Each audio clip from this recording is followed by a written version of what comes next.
এই মুহূৰ্তত জনাই আছো এটা বিগ ব্ৰেকিং লামডিং ৰেল জংচনত জব্দ নিষিদ্ধ গাঞ্জা জব্দ কৰা গাঞ্জাৰ ওজন প্ৰায় 30 কিলোগ্ৰাম তামিলনাডুৰ অখিলেশ কুমাৰ আৰু মুছৰিফা খাতুনক গ্ৰেপ্তাৰ কৰা হৈছে এই মুহূৰ্তত 12 লাইভৰ সমূহ দৰ্শকক জনাই আছো এটা বিগ ব্ৰেকিং লামডিং ৰেল জংচনত জব্দ কৰা হৈছে গাঞ্জা আৰু জব্দ কৰা গাঞ্জাৰ ওজন প্ৰায় 30 কিলোগ্ৰাম আৰু তামিলনাডুৰ অখিলেশ কুমাৰ আৰু মুছৰিফা খাতুনক গ্ৰেপ্তাৰ কৰা হৈছে যেহেতু নিচাজাতীয় দ্ৰব্যৰ বিৰুদ্ধে এতিয়া ৰাজ্যত আৰক্ষী প্ৰশাসন কঠোৰ হৈ পৰিছে দিনক দিনে বৃদ্ধি পাইছে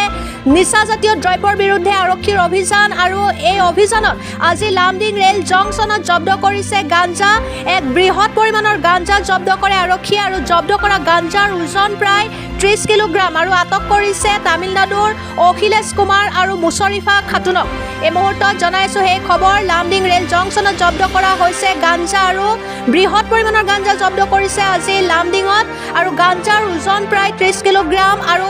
তামিলনাডুৰ অখিলেশ কুমাৰ আৰু মুছৰিফা খাতুনক দুজনক গ্ৰেপ্তাৰ কৰিছে আৰক্ষী